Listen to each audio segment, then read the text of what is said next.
Hello, this video will go over some strategies for enhancing your online course. One way to do this is to make sure students understand the purpose of the module and the activities within that module. One way you can do this is with text.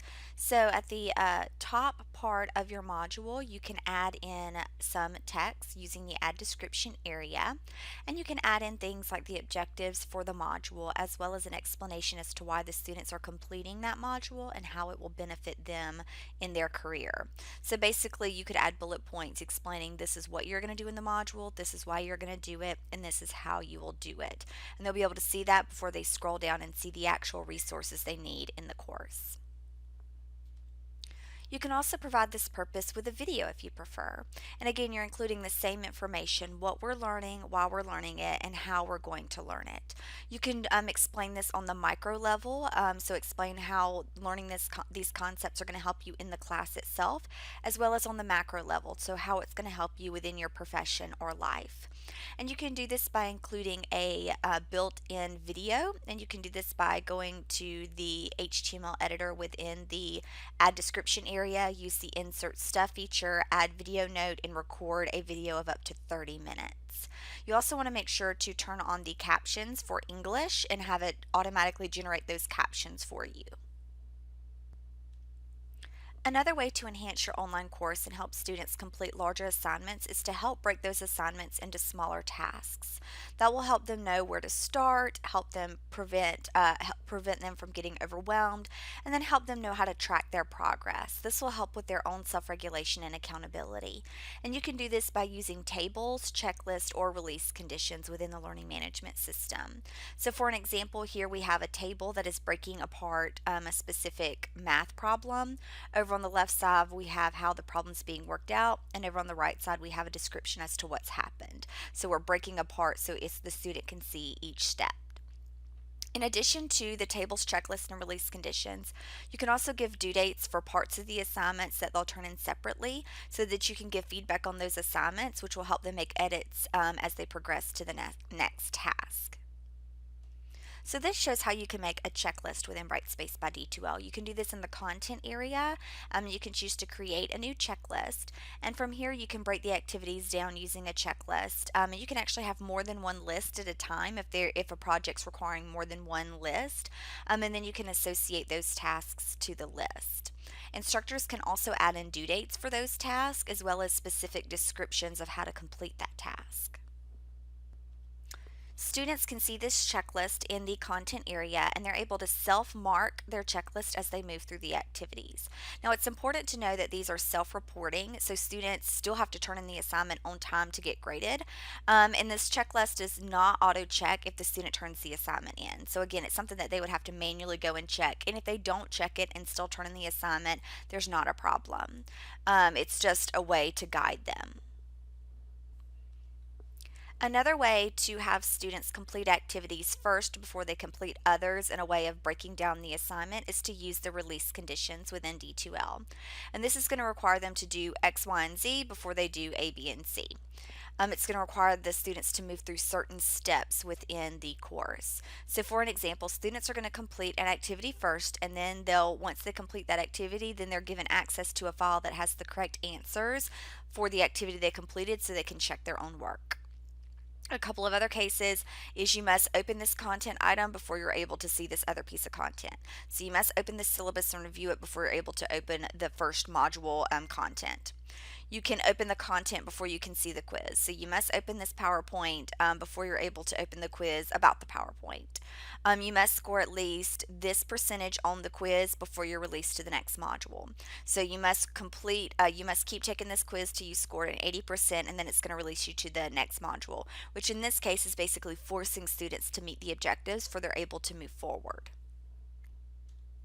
So this is how you actually do the release conditions. First of all, you want to create the both items, so the content and the quiz itself. And then you're going to go ahead and on the second item, that's what is contingent on the first item. So if we're doing a content and a quiz, on the quiz item, I'm going to edit the properties so in the dates and restrictions and put a release condition that, and I'm going to pick the content item on it. So in this case, if you're going to have to visit a content item before you're able to do the quiz, on the quiz itself, I'm going to say you must visit this content item before you're able to see and complete this quiz. Oftentimes, we provide a set of instructions of how to do an activity, and then we just assume the student reads the instructions, interprets, and understands how to do the activity, and then do the activity and be successful on it. So, one thing that we might want to add in is some type of check for understanding of how to do the task and how it's going to be graded. So, not so much the content that's going to be included in the activity, but just how to do the task itself, which is helpful if you're doing a project of some kind. So before a student starts on an activity, you might choose to use a pre-check quiz, a pre-check discussion, or a pre-check survey to make sure they understand how to do the activity. And you might ask questions like, do you understand the components of the grading rubric? Do you know how to complete the research needed to write your paper? That type of thing. And then here's also, you can put it in a Likert scale. You understand the purpose of the activity. You understand how to get to the materials to complete the activity. You understand each step for each activity and when you're supposed to turn it in. And you understand the vocabulary related to the activity and what you're going to be turning it in and where. And based upon this data, you'll be able to maybe make additions and add additional information to help the students understand how to complete the task and grading. And that you might see that you need to make a step-by-step video of how to actually do the assignment. You might need to post an example of a finished product if they're not understanding what the end product's supposed to look like. You might post a graded rubric with annotations to see how that particular example was graded. You might make a video or hold a live session walking through the rubric itself and how explain each level of the rubric. Something else is to address students' misconceptions about a topic, and you could do this actually before the module begins. Go ahead and address those misconceptions you anticipate them having, or you can go ahead and address misconceptions that come about after they've completed the lesson as well. So if you're wanting to address misconceptions ahead of time, you want to define what those misconceptions are.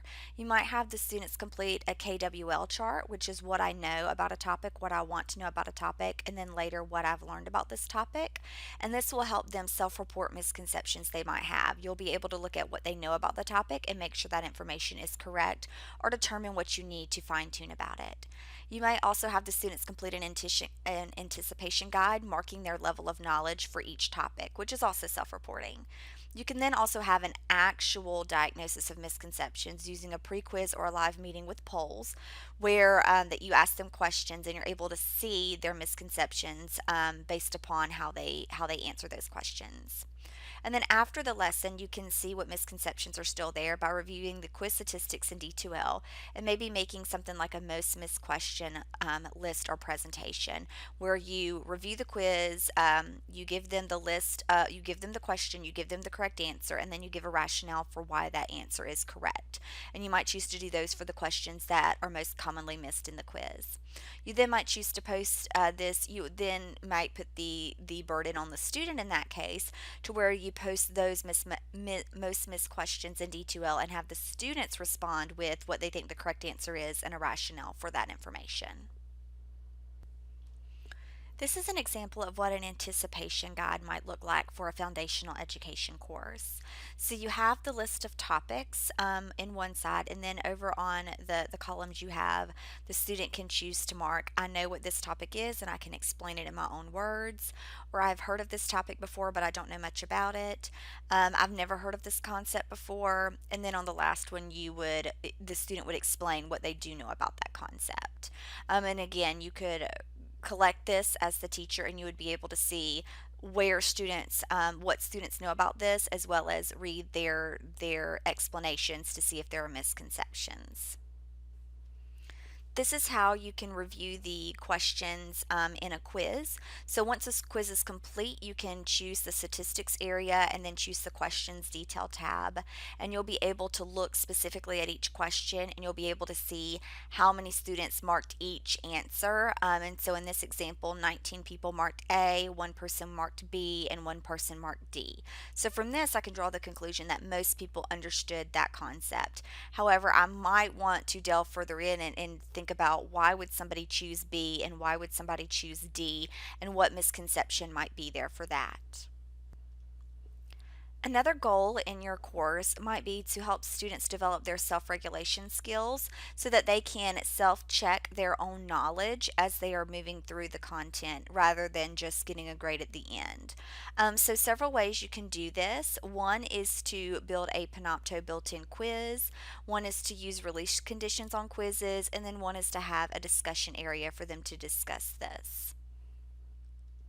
So with Panopto built-in quizzes, you would have a content video that you create, and you would add in quiz questions throughout the video. And as the students watch, the video would stop, a quiz question would pop up, and they would have to answer the quiz question. And then you would be able to review those results to see if the student was understanding the concept as they were watching the video.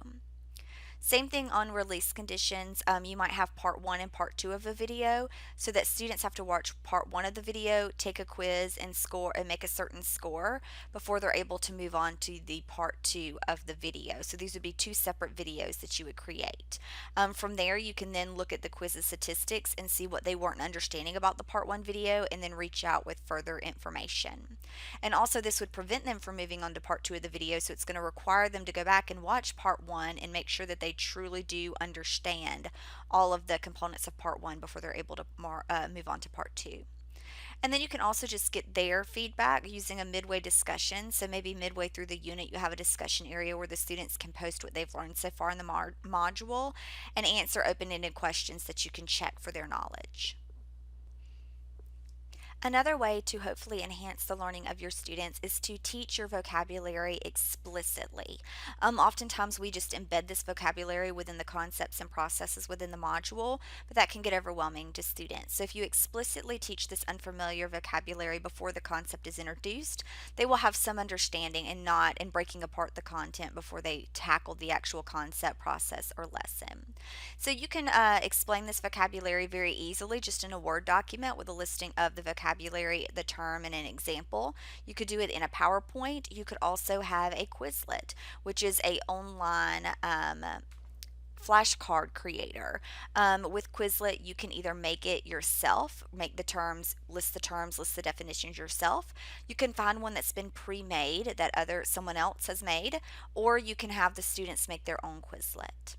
When you're teaching these vocabulary terms, you want to make sure to include the term and a definition, but it's also important to include an example of what the term is defining, especially how it's going to be used in this particular module, as well as how it relates to the concept you're going to be teaching in the lesson. You might also choose to assess this vocabulary specifically using a quiz prior to getting into the module with a release condition on it, so that if the student isn't able to move on to the rest of the lesson until they show that mastery on those new vocabulary terms. And so here's an image of what a Quizlet looks like. In addition to just doing flashcards and a test, there are some game-like activities to where they can do a matching type game or some other play-like activities to work through those vocabulary terms. Another strategy is to make sure students are reflecting on the content in the module, so that they are able to develop those self regulation skills. And so perhaps students are asked to reflect on a specific assignment that has been submitted and graded with the feedback. So here are some of the questions that they could answer. Things like, how much total time did you spend on preparing for this assignment? How did you go about preparing? When did you go about preparing? The day before, a week before, etc. What actions did you take to prepare? How much time did you spend reviewing those specific resources? What will you do differently in preparing specifically in the future? More time, different resources, etc. What study or practice strategy worked well for you? And what gave you the most difficulty with the assignment? And then did this preparation for the assignment differ than your previous attempts? And the whole goal is to get them to reflect on the process of how they completed this assignment and to maybe find holes in what they could have done better, given more time, looked at more resources, those type things, to be able to make those decisions, better decisions in the future to hopefully score better on the assignment. Another strategy is to provide examples for projects, assignments, that type of thing. Students can relate to and measure their own work against those examples, which can often be helpful in addition to just the regular instructions. As the instructor, you can create your own examples to specifically show certain elements of the assignment, or you can get permission to use students' prior work and just make sure to remove identifying information. So, things to think about when you're including an example. Don't just always include exemplar examples. So, don't always pick your best examples, the person who made the A plus plus plus plus, because that's just only going to show the students what they could possibly create. Try to include some at each level: the good, the bad, and the ugly. You also want to make sure to give rationales and explanations as to what is good and bad and ugly about these examples. And so, you want to be specific.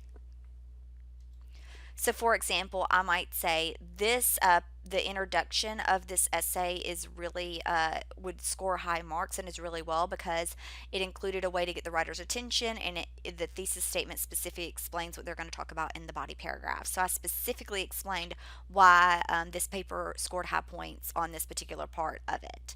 Also, you maybe want to show how it was graded. So in addition to the example, show the actual rubric itself of how it was graded. Of course, remembering to remove any student information and point out what about the assignment gained or lost points.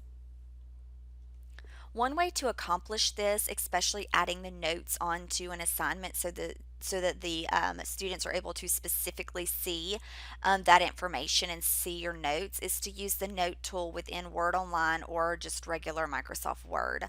You can go to Insert and Comments, and you can just highlight the text that you want to talk about and then add a little note on it so that when they view it, they can hover over it and see your annotation on top of the example's work, giving your explanation as to why it's good or bad or what should be edited about it.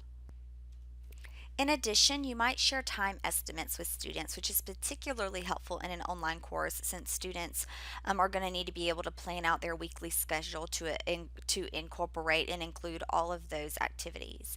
So, here are some methods for you determining the time estimates for completing activities. One is to do the activity yourself and see how long it takes you to complete it. Now, keep in mind that you're an expert and you're going to be able to complete it probably much more quickly than a novice person or a beginner student would. You could also determine the time it takes you to do the activity and add in a certain amount of time, knowing that the newcomers will need extra time.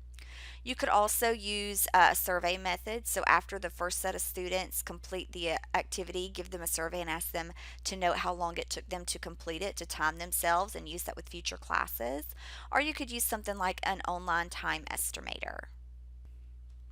With that data, you could provide a time estimation for your students for them to know how much time to spend on each activity. And I like it completed this way to where you have the topics and then you have each day of the week how much time they should be spending on that activity. So, for example, the student should start out by reading the materials in the unit and watching the unit videos. On Monday, they're spending 30 and 20 minutes on that. On Tuesday, they're spending 20 minutes each. And then on Wednesday, they're spending 10 minutes. And then notice later on the week, they're actually spending time on other activities. For completing the quiz, it will take them 45 minutes on Wednesday to complete their first attempt and 45 minutes on Tuesday to complete their second attempt. And then notice on creating and posting the discussion, I don't just have it set to where they do the discussion in one evening because that could be overwhelming and stressful. I have it broken down to where they spend 10 minutes just reading the discussion prompt. And then on another day, they spend 20 minutes just start writing it. And then they spend a final 10 minutes editing it before they post it. So we break it across several days for them to be able to do their best work. And then notice I made sure to include the capstone activity, which is due at the end of the semester. But every week I work in a couple days a week where they're spending 10 or 20 minutes on it, so that they're able to go ahead and get through it without having to do it all at the end. And I made a little note that they need to make sure to spend an hour or so a week on the assignment to make sure to get it done by the end of the semester. So with this, students are able to determine how much time on Monday I need to devote myself, about an hour, Tuesday about an hour, Wednesday a little more, and so you're able to look at how much time I'm going to need to dedicate myself to complete the activities in this course. In addition, sometimes students will need help breaking apart the assignment. You might give them a larger assignment and say, break this down and get it done in pieces so that you're not overwhelmed. But sometimes students aren't able to do that by themselves, and so you could actually provide methods for helping them do so. So, one strategy is for you to provide a timeline yourself in which the student should be breaking apart the large assignments and meeting those smaller deadlines.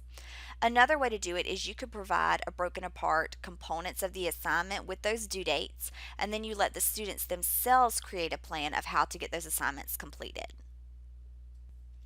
So here's an example of the first one. So I've taken an assignment and broken it into 3 different parts, and then I've given the due dates, separate due dates for each of those parts.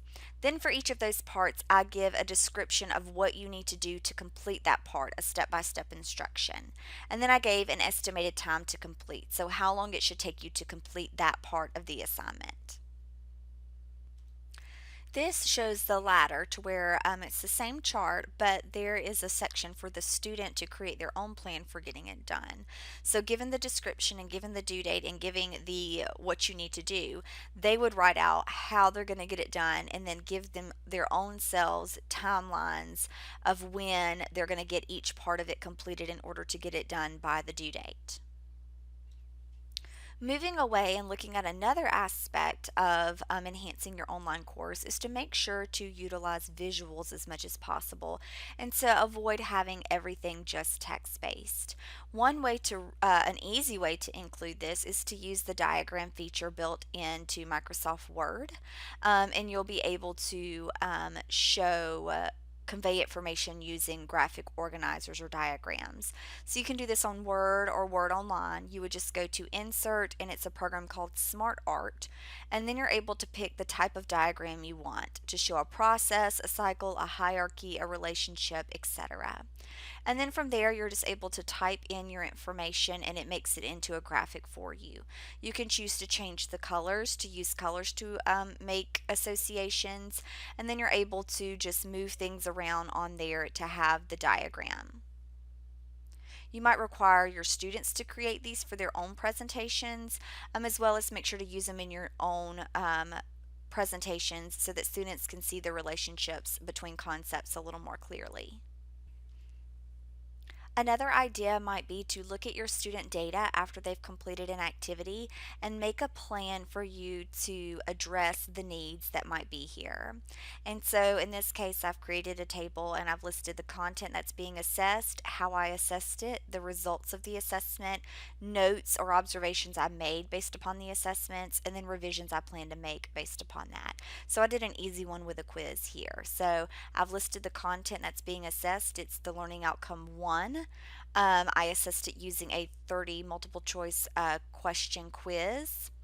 And then from here, I noticed that 80% of my students scored 70% or higher, so not an overall bad thing. I did note that certain questions had lower than a 60% correct response rate, and I listed those question numbers. So my goal under my instruction notes is to review those lower than 60% response questions and see if they were worded incorrectly, as well as go back and look at these statistics to see if the students marked it incorrectly, what did they choose, so that I can maybe see any misconceptions. And then what I'll do is I'll make edits to the question, try to clear up the wording, as well as create some type of presentation to review those questions that were frequently missed. The last strategy I want to share is to make sure that you gather student feedback. And this is not the end of the course feedback. That doesn't really help you for that particular term. It can help you make adjustments for the next term, but it doesn't help your current course. So you might want to include some methods for the students to give you feedback about the course throughout the semester, maybe once before midterm, once after midterm. You could do it more frequently if you want to. And you want to get information in regards to what they're thinking about the course and what they believe might could be changed to help can help them to be more successful for the rest of the course. And you could do this in the form of an assignment that they submit, a discussion that they post. You could set it to where the discussion is anonymous, or just an anonymous survey that they do. And one method is the stop, start, continue method, to where it's just a basic chart or a basic list to where under the stop, the student would make a list or describe things that they wish we would stop doing in this class, and that would be things that they feel like is not helping them learn the course objectives. And you want to make sure to point that out. It's not things that I just don't like for no reason. It's things that are not helping me learn the objectives. And then you can say a list for the start. So what do you think we should start doing in this class that you think might better help you learn those objectives? And then a list of the things that you think we should continue, things that are working well, things that are helping you learn the objectives that you want to make sure that we continue doing for the rest of the course. And then lastly, we just want to end out by asking what ideas you have. There are many ways you can enhance your online course, and in a way, you can always continue to evolve your online courses.